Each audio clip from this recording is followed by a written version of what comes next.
Welcome, listeners, to another episode of the Banquet Hall Podcast. My name is Kyler. As always, I'm your host. If this is your first time listening, or if you're stubborn enough to still not have followed the podcast, please follow at Banquet Hall Pod on social platforms. Leave us a 5-star rating. And y'all are in for a treat today. I'm joined by the one, the only Taylor. Taylor, how are you doing today? I'm good. How are you? Good. Thanks for asking. Listeners, before we started recording, we done went through technical difficulties. We done talked about iPhones and green bubbles. We got in a lot of laughs, so we probably should have saved for the podcast, but we still gonna make this podcast funny for you regardless. Taylor, how's the weather out there where you are today? Hot. It's hot. It's hot hot here too. But it's like that humid hot, you know? Like muggy, like you gotta take a shower when you get in. It's gross. Yeah. Not a fan. I don't know if you've been tapped into the West Coast news, but we preparing for a hurricane to hit and shit. Are you really? Yeah, You're it's lying. supposed to be. No, you can Google it right now. We preparing for at least a tropical storm, probably, but hurricanes like just headed up to California for like the first time in like 80 plus years. Wow. They trying to take y'all out. And I'm not having it. Because that's my home too. Don't get it exactly. And here I am recording a podcast with you instead of buying groceries or something like a responsible adult. It's fine. It's okay. It's priorities. But since you already alluded to it, one of the first episodes, or I can't even speak English yet. It's okay. We're going to get it together. Since you already alluded to it, one of the first questions I usually ask my guests is, where are you from and how did home shape who you've become and who you are becoming? So Taylor, where are you from? I don't know if you know this, Kyler, but I was born in Chicago. I didn't know Did you know that? Yeah, I knew that. And then I moved to LA when I was 2, and I was pretty much raised in LA. I love LA. That's my home. That's the vibe. I love it, and I miss it so much. But how LA shaped who I am, I feel like when people meet me, like in Georgia or Virginia or whatever, they're always like, "You're so chill.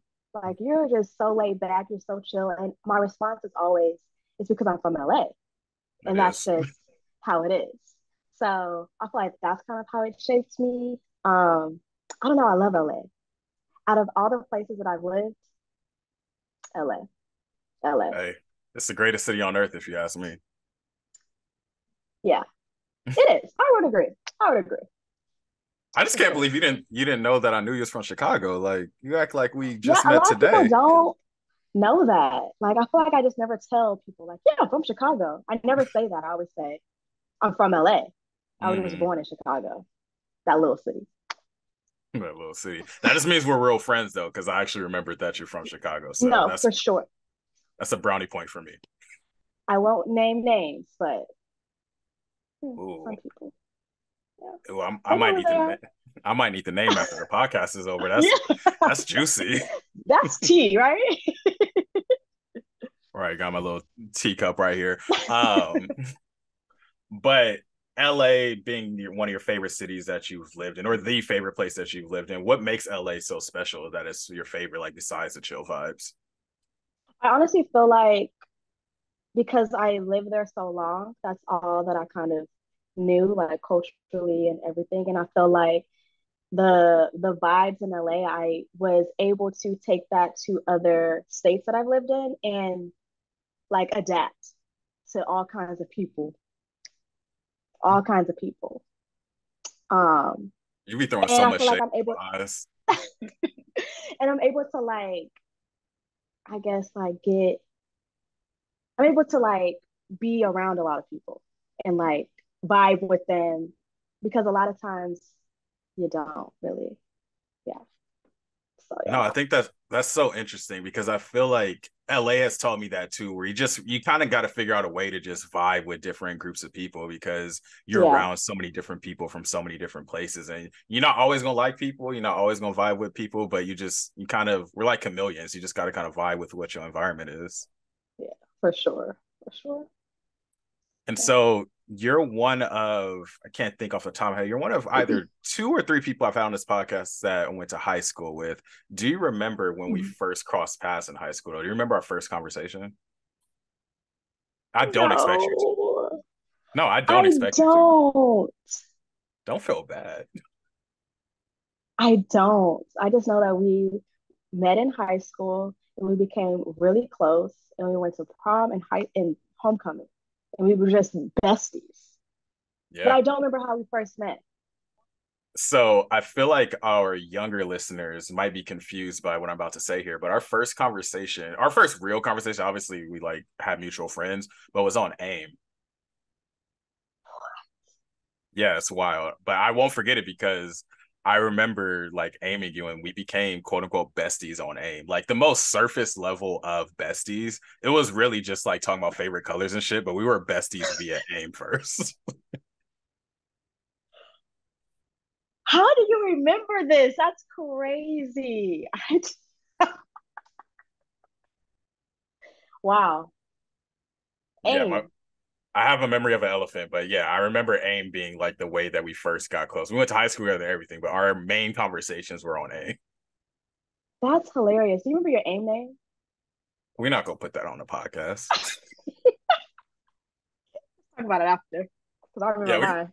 I remember mine too, but that's AIM names are some of the most embarrassing thing that you can ever tell somebody because we like 12, 13 years old coming up with some AIM name that we think is so cool. It got all the X's and underscores. We're gonna talk about Uh it after. yeah, we're gonna talk about that after. That's gonna have to be an exclusive. Wow. But yes, you are definitely one of my longest friends, one of my closest friends. Definitely, we go back 14 years now. That's crazy. That's wild. That's crazy. That is so wild. Like it feels weird to even feel like there's people I've known longer than you too, but it's like to know that I have a sustained friendship for like 14 years. Like we getting up there. We grandparents.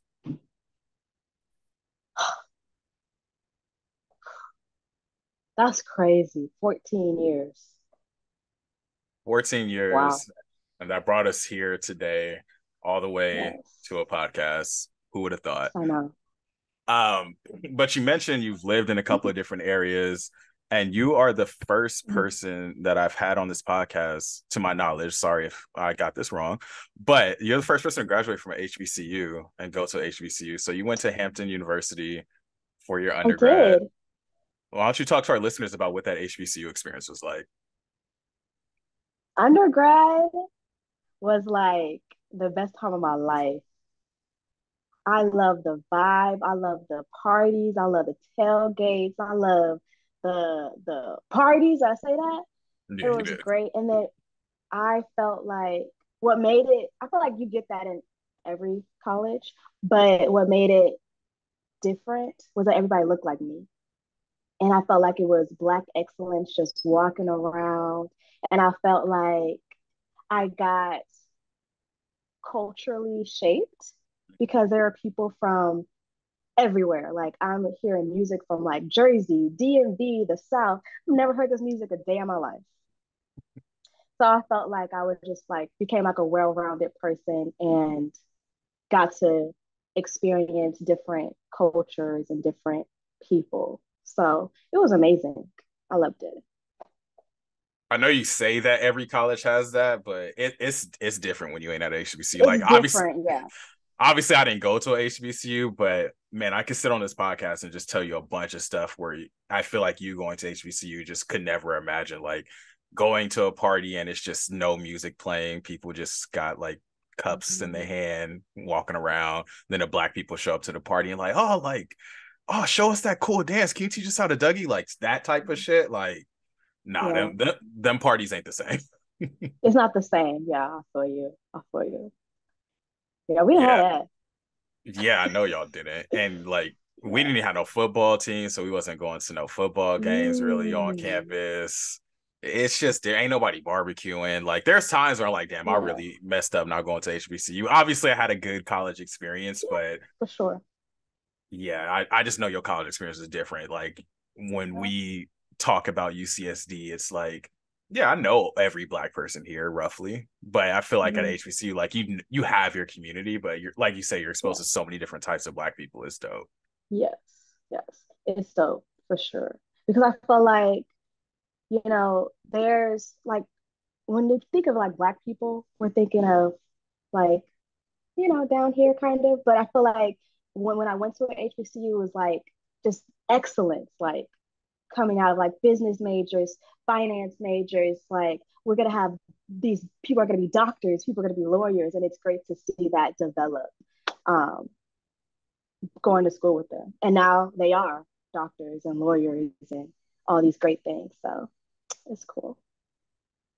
And because we are such close friends, I'm gonna give you the distinct honor of being able to claim HU on a podcast because it's your first HBCU person on the podcast. So you get to answer the question: what is the real HU?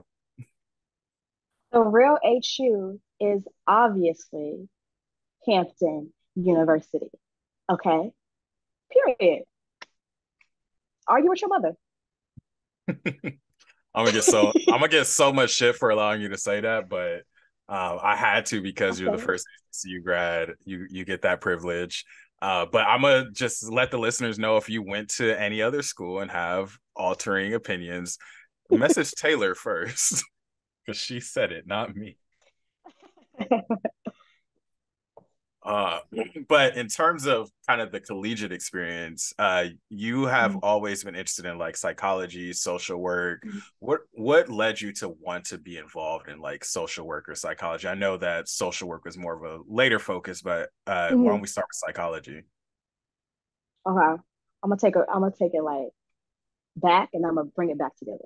Let's do it. So I've always been interested, like when in middle school, how people like with the brain, how people think, why they say the things they do, why they think the way that they do.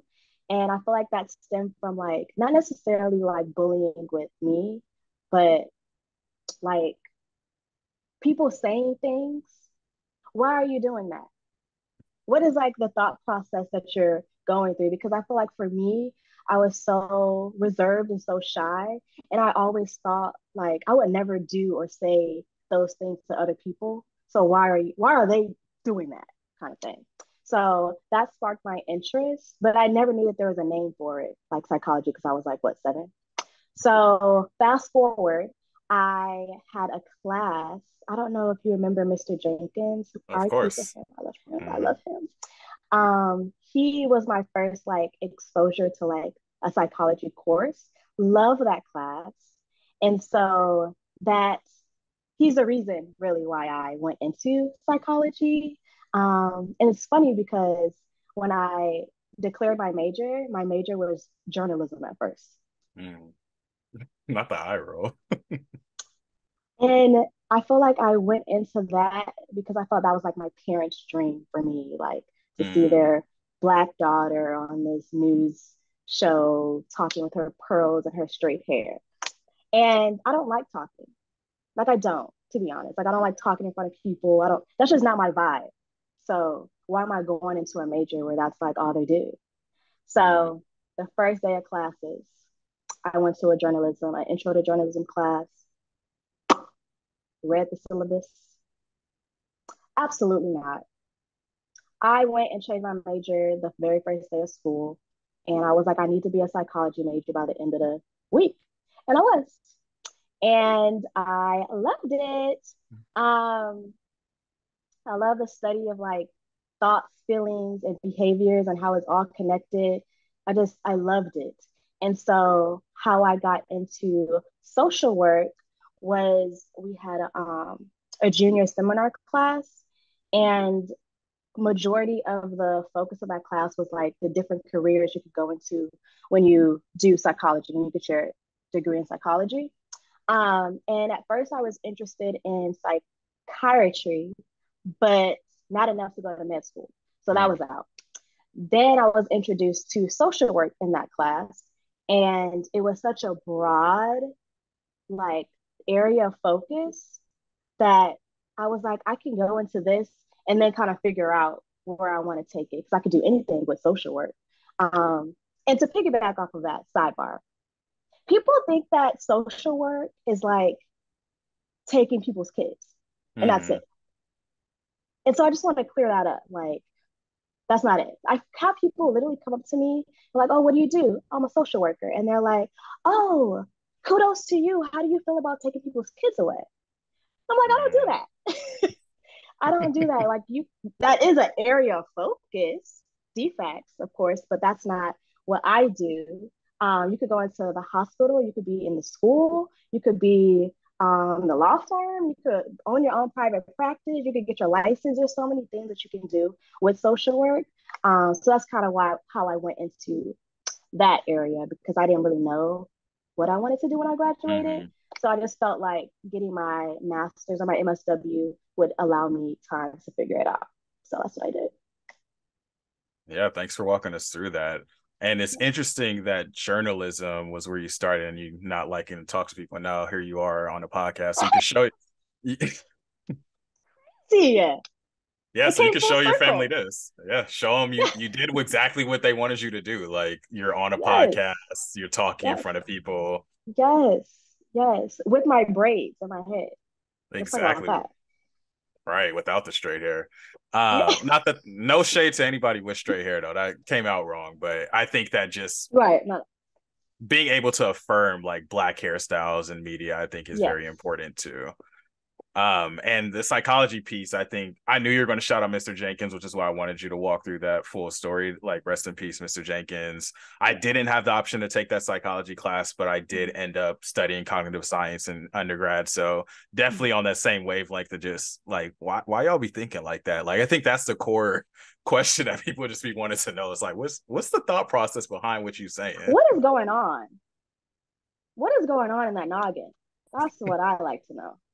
And I've always been so observant too. Mm-hmm. So it's like, there's something going on there. Yeah.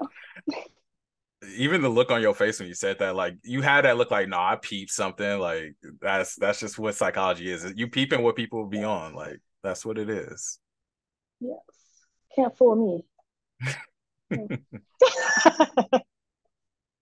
Take that as a challenge. But you mentioned getting your MSW, and so Mhm. after Hampton, you decided to move to a part of Georgia that honestly I didn't even know existed. Like I knew UGA existed, but I had no idea like what I just thought I don't know everything in Georgia I thought was in Atlanta before visiting. So what was that like doing grad school in Athens at UGA? Tyler, I thought the same thing. I thought the same thing. And the only reason why I applied to a school in Georgia is because I have family here in Atlanta. And so I thought that the school was in Atlanta. I don't know why I just thought like when you think of Georgia, you think of Atlanta. I didn't know any other city. And so when I came for orientation, my parents brought me and we were all like, where the hell are we? Where are we? What is this? We're driving down these like one road streets, no street lights. Deers are coming out. It was craziness, craziness. So, but I had already like accepted. So I was like, I'm Right. already here. So I guess I'll, I guess I'll do it. But my experience in Athens, I would say talking about like grad school as a whole, I honestly, to full transparency, I was depressed. I was depressed. I was sad. I had a hard time being in grad school, and I feel like nobody really taught teaches you how to transition from graduating to like post graduation. Yeah. Um, so that transition was very hard for me. And even though I was still in school, it's a different kind of school. Like this is like professional. People have kids and families and they're married and they're like Adults. way older. They're real adults with real bills. And like I'm just here like I'm still my parents' cell phone plan. And so that was a hard transition for me. And I felt like I didn't have like my people or a village around me because I'm in school so far away, and Atlanta is an hour away. And my aunt at the time, she lived 2 hours away from me, so it was really hard to connect with my family. Um, yeah, it was bad. I was sad. I was sad to the point where like my friend, my best friend actually, had to fly in and like I have to see how you're doing. I was like, yeah. So it was hard, but how I got through it was I traveled a lot. I traveled a lot. I just had to get out of like that environment and that space. And that's not to say that I didn't meet great people there and I didn't have like good moments because there are three people who got me through grad school while I was there. Um, but it was hard. I was homesick a lot. And I felt like, all my friends graduated from Hampton and now they're back with their families and their friends. And I'm just here all to my lonesome. Again, you came to Athens. Yeah, I mean, I appreciate that transparency just because, yeah, I think grad school in itself is already tough and it's hard to get through. Then you throw in like Yes. that feeling of imposter syndrome, you throw in being alone and isolated from people in a brand new place. And yeah, you mentioned I went to Athens because I had a college fair to go to when I was working in admissions. And I remember I was like, oh yeah, I'm driving to Athens.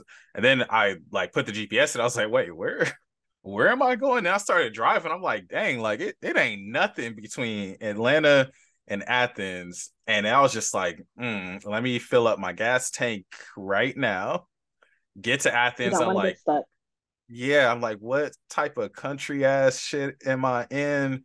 And then I remember when I was driving back, I was like, yeah, I'm gonna let you know when I get back to Atlanta because it's dark. It's like 8 p.m. I'm like, I have enough gas to get me to Buckhead. That's all I cared about. Yes. Amen. No Man, joke. man, and time flies because if I'm not mistaken, that's probably the last. No, I saw you one more time since then, but it's been some time. This is the first time. It was weird, not weird, but when we started this podcast, I feel like the first time I've talked to you in like years in general. I know, right? Yeah, like heard your voice. Yeah, Like we like text and stuff, but yeah. yeah, and same old goofy ass. No, I'm just kidding. Crown Ellen, Bay Area, a proud sponsor of the Banquet Hall podcast. Thanks for listening.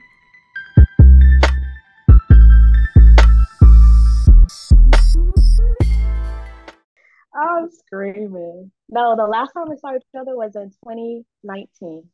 Yep, before the world ended. Yeah. Yeah. Wow. But here Yeah, we that's are, crazy. 2023. But I want to transition a little bit to talk Mhm. about another aspect of your life. Mhm. You 17 months ago, you became a mom. Uh, Yes. I don't know if you knew that or not, but you did. I can't forget it. I bet you can't. Before we get into the details of it, though, testing your Mhm. memory one more time. Do you remember how I found out that you was becoming a mom? Do you remember what that conversation was like? Did I text you? So here's the thing. We were texting about all the people from Bishop and from high school. It's like, man, everybody getting pregnant. I was like, I know, right? And I was like, don't you go ahead, don't you get pregnant anytime soon. And then it was like too late. I was like, oh shit. I think I was one of the first people that you told. Yeah, I, I think you were because I wasn't telling people until I got out of my first trimester. That's hilarious. it was That funny literally as sounds like yeah. something I would say. Too late. Yeah, I was like, I was like, too late. I was like, oh, like, gotcha. I'm one of them. Right. I'm talking about you. Too I'm late. over here. Right. I'm over here like, dang, can you believe everybody getting pregnant from Bishop? And you're like, yep, I can. Yep, sure can. I'm one of them. But wanted you to talk a little bit about like what was that experience like becoming a mom for the first time and giving birth to baby Carter, who I will say like Carter is one of the cutest babies I've ever seen in my life. So Oh, thank you. I think he is too. But my journey to becoming a mom was amazing. I it wasn't planned.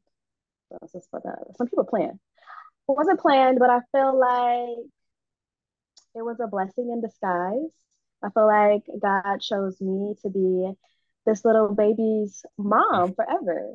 And it was great. I had a great pregnancy. I didn't have any complications, thankfully.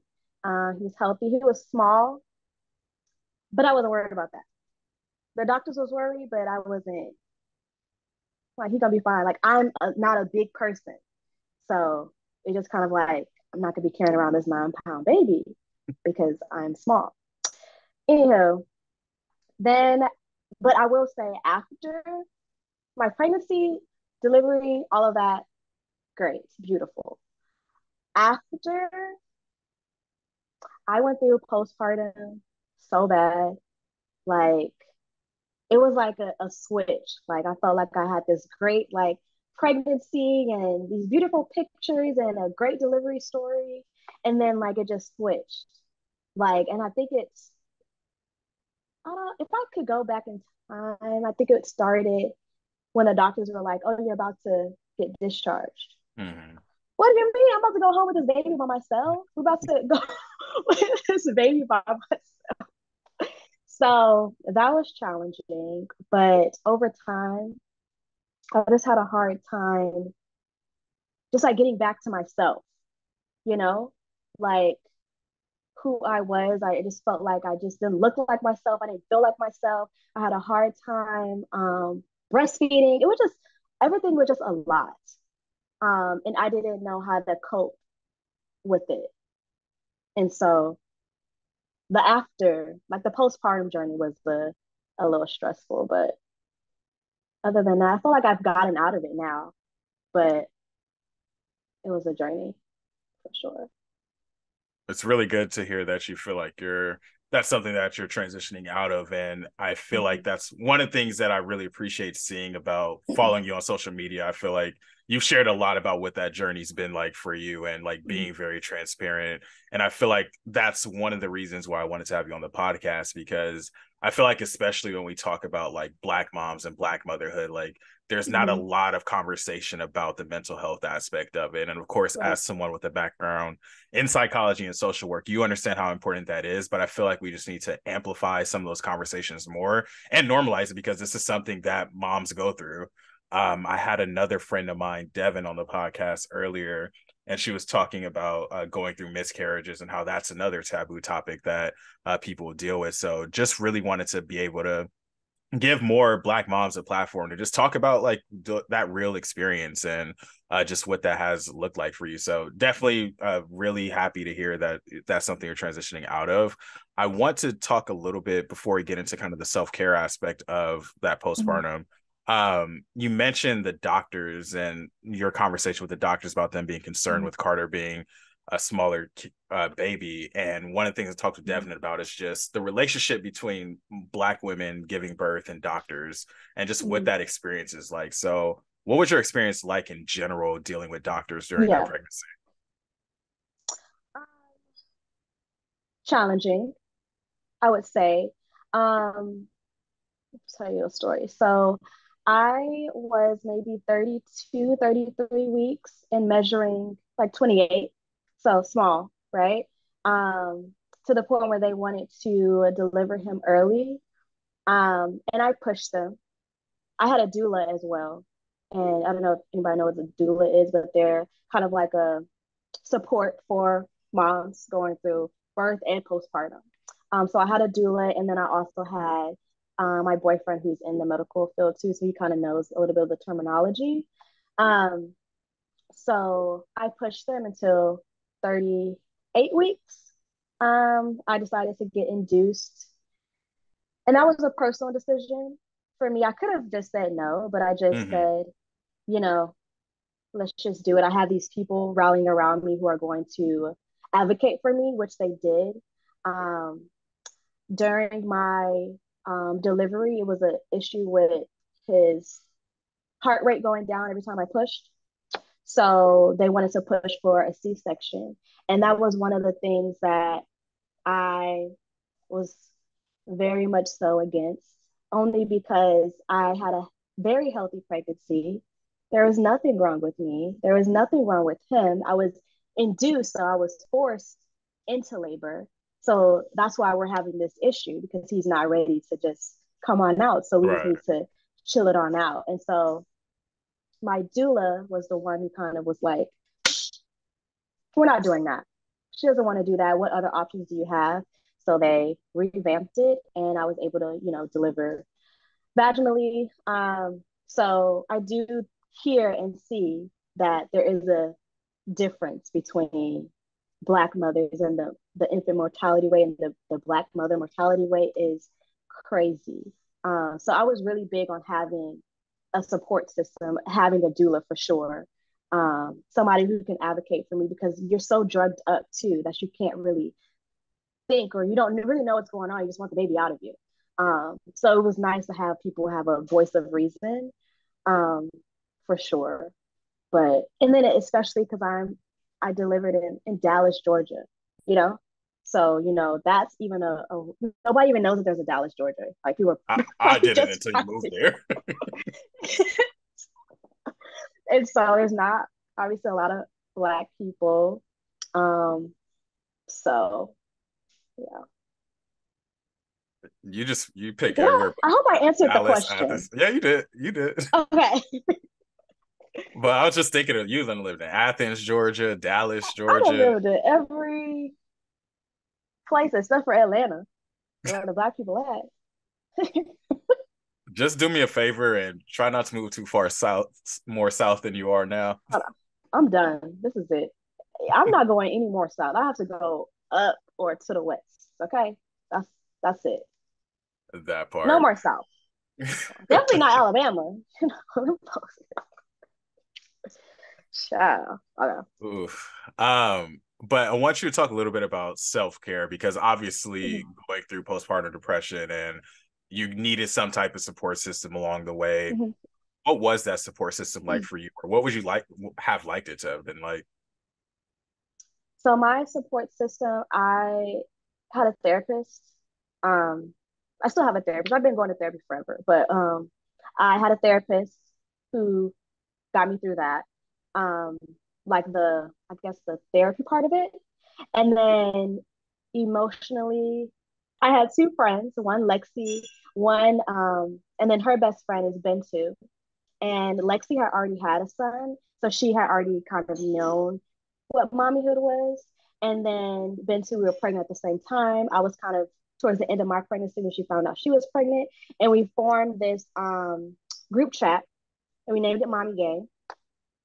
And they were my saving grace. I felt like I could call them and cry and scream and just vent out how I was feeling. Um, and they got it. They understood, versus like, my boyfriend definitely was my support system as well, more so like physically, like I see that you're stressed.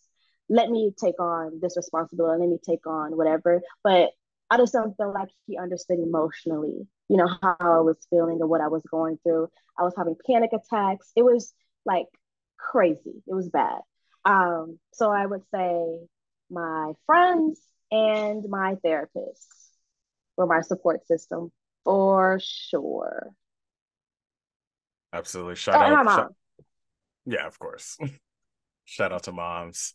Shout out to Mommy Gang. And Mommy Gang was the other thing I wanted to make sure that folks had opportunity to learn about because Mommy Gang is more than just a group chat, obviously. Talk Yes. to our listeners a little bit about Mommy Gang and what Mommy Gang has grown to be and where Mommy Gang is headed. So MommyGang is actually my cousin's brand, Lexi. So, but I obviously rep it. Um, so MommyGang started in 2019, I think. But she started the brand.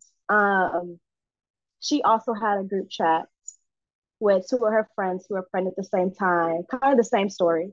They shared their journey, and she felt like MommyGang was more than a group chat, like you said, and God had a bigger calling for this brand, and so she created this brand of clothing, like loungewear, and the slogan is kind of like moms who support moms, because a lot of times you see on social media they either glamorize mommyhood to the point where it's like not believable, or it's a lot of mom shaming, like why are you doing that versus why are you doing this instead of this, or kind of like mom shaming how people decide to parent their kids.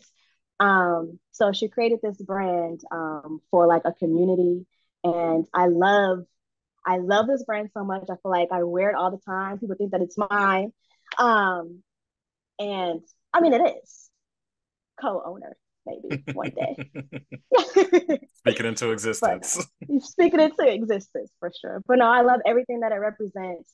I love the community. I feel like after I started posting my postpartum journey on social media, I gained so many like mom friends online, and we just formed this whole like community. And I even have people who follow me who buy her products because I post and I support all the time. So yeah. And if somebody wanted to be a part of MommyGang or get some MommyGang merch, where can they find MommyGang at? At our MommyGang on Instagram, all the platforms. Y'all heard it here first. So I want everybody listening to the podcast, go ahead and hit up one of the moms in your life, tell them about MommyGang, get you a shirt, get you a bag or something, and support the cause. I wanted to dig a little bit further into mommy shaming, because I don't think that's something that I've heard called mommy shaming before, but obviously it's something that exists. And I don't have this on a list of things to talk about, but it came to mind, and you can totally not talk about if you want. But you went viral because of a video I that did. you posted. Yes. Why don't you talk to our listeners a little bit about that video and kind of the fallout from that video? Yes. I posted what I thought was this cute little video to my 2,000 followers that I had. Um, and it was a video saying, I think the sound was, I haven't behaved one day in my life or something. And so the clips in the video were Carter like doing crazy stuff, like falling out the car seat, throwing diapers everywhere, standing on things he shouldn't be standing on, knocking down pictures, crazy. And he was only 8 months at the time, so I was like, he's doing all it is at 8 months. He's literally not behaving a single day in his life. So I put the video together and I posted it, and I think maybe 2 weeks, I think 2 weeks later, it just went everywhere. It got like 3 million views, 90,000 comments. I'm like, it was crazy. And so I'm, reading the comments, and I'm like, what are people saying? A lot of people are like, oh, this is hilarious. Like, where did you get the little head pillow that protected his head? Because he fell a lot. And I was like, okay, like, cool. Like, I'm a little content creator. This is cool. And then there were some comments that were just like, oh, this is just so dangerous. Why are you having your kid do that? Your kid is just not behaving. I'm like, that's the point of the video, but whatever. Just like crazy, like out of the wall, like things that people were saying who don't know me at all, like just saw the video on their For You page and just decided to take the time out and comment something. And I really ate that up at a time too. I really did. I even think I posted on my close friends about it. How I felt, and it just brought to light this whole mom shaming thing. And it's more than just an Instagram post. It's like people are posting that they can't breastfeed, and people are like, well, why aren't you trying hard enough? Or formula is just so bad, and formula is this. But it's like some people just, they don't have a choice. And so I just kind of felt like, and I think that's why I started posting more and more about my journey. Like, let's normalize what moms want to do. You do what you want with your kids, and let the people with other kids do what they want to do with their kids. And then a lot of the times in the comments, it be people who aren't even moms, who aren't even parents. Like, they're like cat moms or something.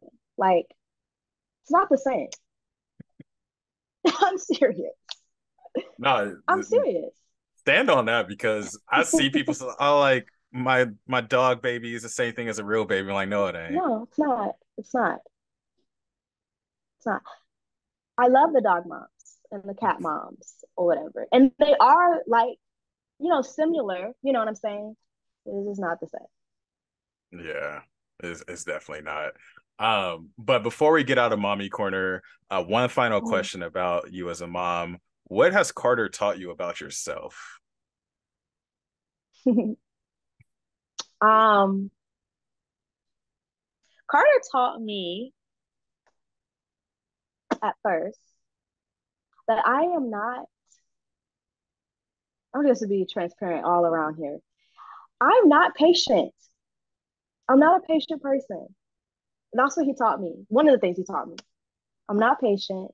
And I had to learn very quickly because it's difficult navigating a baby, a person who can't talk, and they're crying, and you're trying to figure out why they're crying. That was frustrating for me. And I feel like now we're in this stage where he's learning words, but like we still don't, like he still doesn't understand what I'm saying. I still don't understand what he's saying.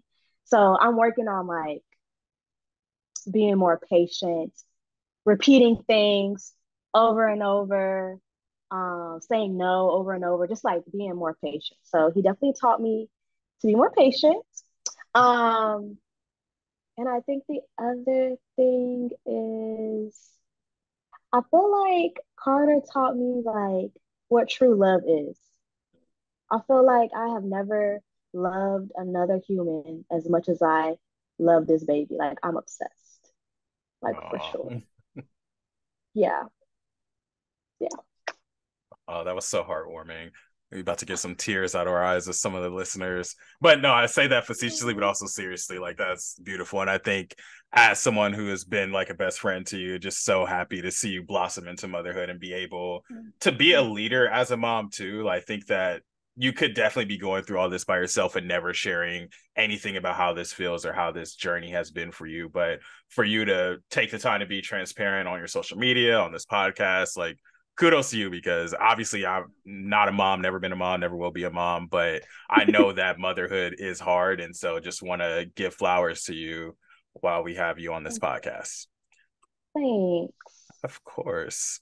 Transitioning into kind of the tail end of the podcast, what are some words of advice that you have for either current moms or future moms? um, give yourself grace. I feel like that's a big one. Like I feel like I had a lot of this might be a new word too, but I feel like I had a lot of mom guilt, which led to a lot of my like, you know, postpartum depression, anxiety symptoms. Think that I'm not a good mom. I'm not doing the best I can. I'm having a hard time breastfeeding, so that's like horrible. And I just needed to give myself a little grace. Give yourself like some positive affirmation, some positive self-talk, because you can only imagine how the switch of your thoughts can change your entire mood and your entire outlook on a situation. So if I'm saying, oh, I can't breastfeed, I'm a bad mom, instead of saying like my baby is going to be fed, I can get formula, I'm doing the best that I can, that switches your entire like outlook and into something positive, and you can still feel that emotion but kind of not so much seep into it, you know. So I think that would be my biggest advice. Give yourself grace and form a mommy gang. Find people, find a village, because it takes a village for sure. You don't have to go through this alone. Find a village, and it's okay to ask for help. It's okay to delegate. You don't have to do everything by yourself, because I know as our mom, as moms, think we could take on this, wear this superwoman cape, and it's hard. And I give kudos to single moms. I think they are the greatest humans on the earth. Seriously. So that's my word of advice. Excellent advice. I know the moms listening to this podcast will really appreciate that. Who are some people who inspire you or influence you?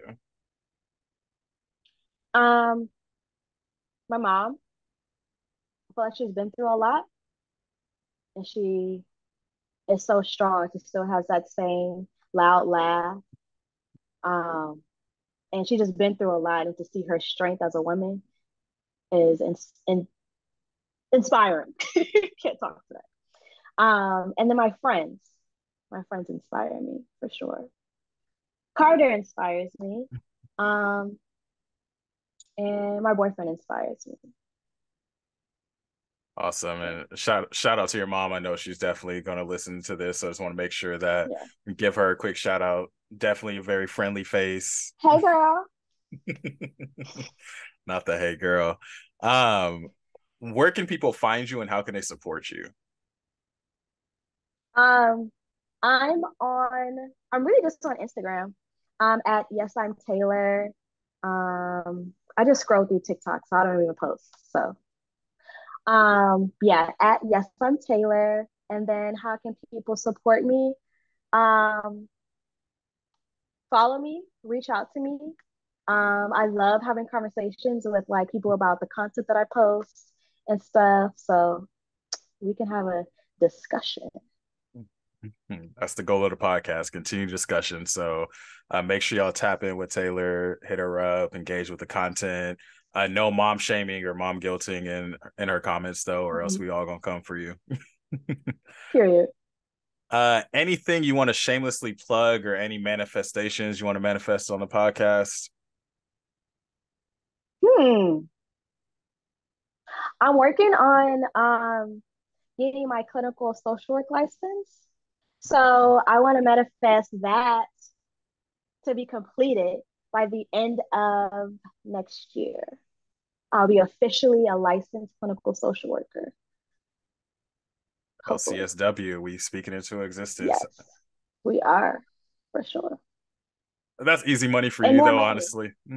Hey, more money. Say that. I want more. Yes. Manifest a little bit of that for me too. Shit. But no, I think that honestly, like social work, psychology, I feel like that's all part of who you are. Like you obviously care about people. Like I think the license is just kind of a little checkbox for you. That's gonna happen. We can still manifest it, but you know that's already written in stone for you. And then kind of the last series of questions for you. What are some takeaways from this episode for yourself, and then also for our listeners? For myself, okay, going back to when I was giving my advice, I need that. Like I felt like I was talking to other people, but like I need to hear that too, because I feel like I still kind of get stuck in my head a lot. So like just give yourself grace, and I have a hard time asking for help. So like doing that, and takeaway for the listeners, I would say it's okay to step out of your comfort zone because this is so out of my realm of things, and I had a blast. So take the leap, go do it.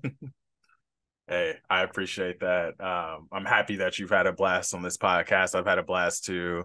I think that stubbornness in you, that's definitely the Taurus in you. For the listeners that don't know, Taylor and I are both Tauruses. Her birthday is a day right after mine. And so that stubbornness is just part of our blood. Can't shake it, but trying to be better. Can't shake it at all. And then one last question for me that I didn't prep you for. 10 years from now, or maybe even longer from now, Carter goes on YouTube, listens to this podcast, hears his mom talk about this mommy journey. What is your message to young Carter?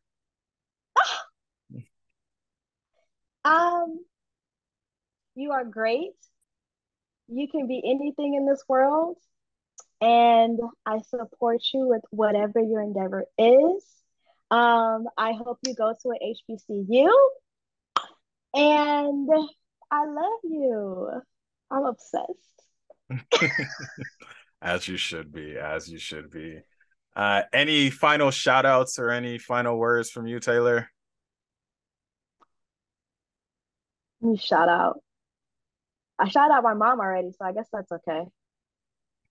That's the only one. Hey, MommyGang. But Taylor, thank you so much for being a guest on the banquet hall. Like I said, I had a blast. chopping it up with you, catching up. Listeners, as I promised at the beginning of the episode, y'all's going to have some laughs. Y'all got 5-star content, so make sure you leave that 5-star rating. New listeners, make sure y'all tap in with the podcast on social media at Banquet Hall Pod. Make sure y'all tap in with MommyGang, support MommyGang. And yeah, we'll catch y'all next episode. Thank you so much, Taylor. Thank you, listeners. And we'll catch y'all on the flip side.